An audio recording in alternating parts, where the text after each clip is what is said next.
what would be, like, I want to know your mission, like your next stage of life, if I can say that without sounding doomsday.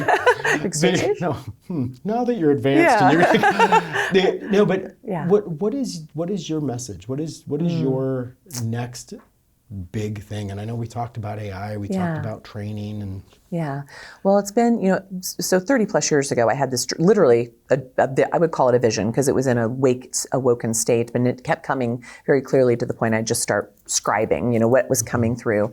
And I saw this place, I saw this facility, I saw this community around it. I saw all the best of what standard of care has to offer with all the best of what sort of ancient traditional medicines had to offer, and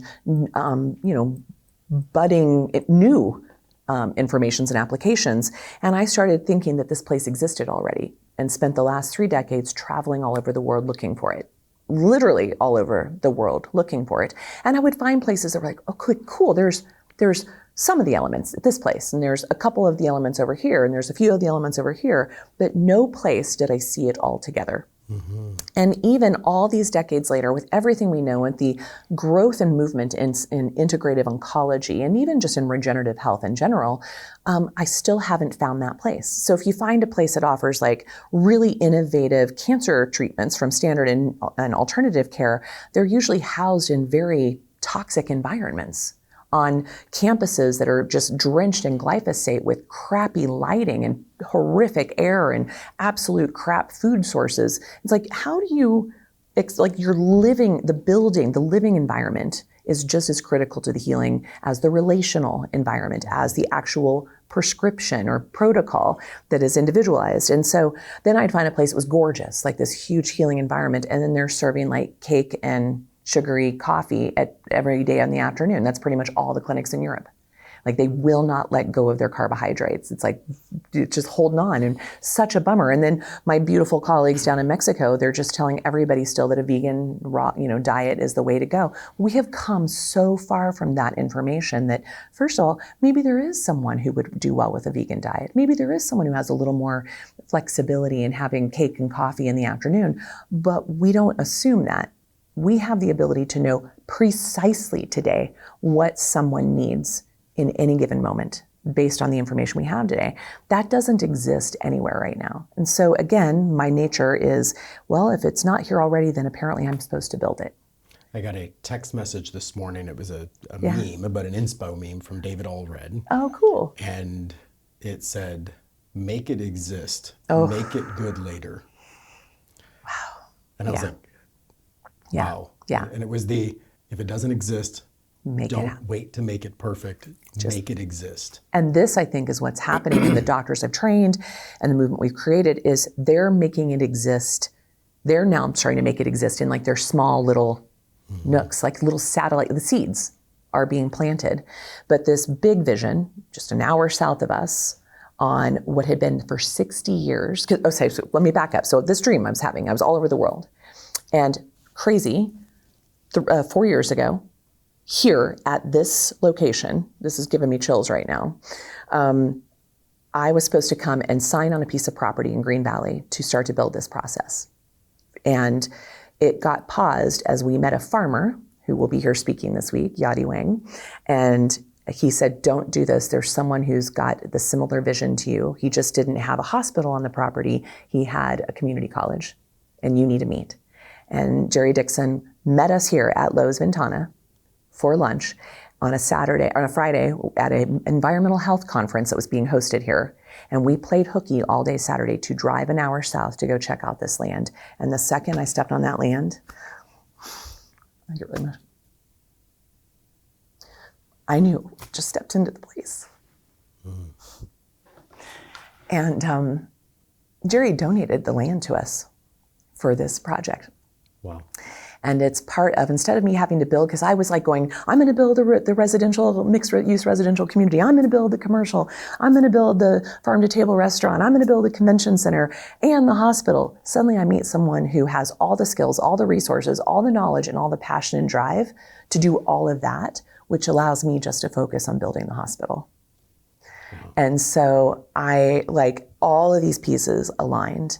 We are a nonprofit. He donates the land to us. We have this amazing, one of the architect is going to be here speaking in one of the panels, who is a cancer thriver herself, who when she didn't tell us this till after she drew our drawings, because she said doing the renderings for our campus was very cathartic and healing for her, because she knew that this is what she needed when she went through her cancer process. Again, the emotion, which tells me it's very real. And she's a biophilic designer, a sacred geometry designer, but also just very functional. Like, we're in the desert Southwest. Like, how do you make it fit the environment and be part of it and evolve with it, not go against it? So all of these pieces, this is a 1,200 acre piece of property that for 60 years was a golf course and a golf resort. In 2018, they shut her down and they said no more. 96 million gallons of water a year saved. The 5.5 miles of riverfront property, of Santa Cruz riverfront property, that's a seasonal river, they're building swales now and recharging the aquifer, and the water is coming back and staying. The orchards that are being planted all over it, the cows that are grazing on it and finishing on organic oregano fields. The entire campus, all those greenways have been remediated. The soil has been remediated. There is no more chemical residues on the earth. We have been healing the soil all these years. And in the interim, I've been trying to get people trained to actually work at that hospital. And then to build the data platform that can scale this and make it doable at this hospital, because it's a research institute as well. And then bringing in, all of the best resources, the letters of intent I have from the people who want to bring in their hyperthermia, the people who want to bring their hyperbarics, like medical grade, big, huge, like a 16-person hyperbaric chamber will be on this campus. Wow. We'll have our own non-contrast dye, non-radiation imaging. We'll have the ability to do the minor surgery. We'll have the ability to do metronomic chemotherapy based on that patient's tissue and blood biopsies. We'll have the ability to stack it with the other integrative therapies. This is a 250,000 square foot, 150 bed, residential cancer hospital and research institute.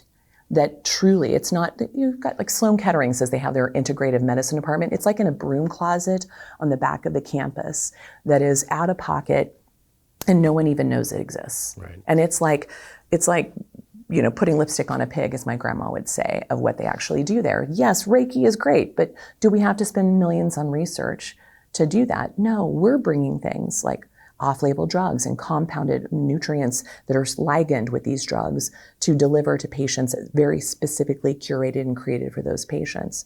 So this hospital, the energy of it has been held there for 3 decades, and it's getting closer and closer. And we're actually taking a small group of people on Sunday to walk the land and do some ceremony on the land on Sunday. Really? Yeah. Oh, how exciting. Yeah.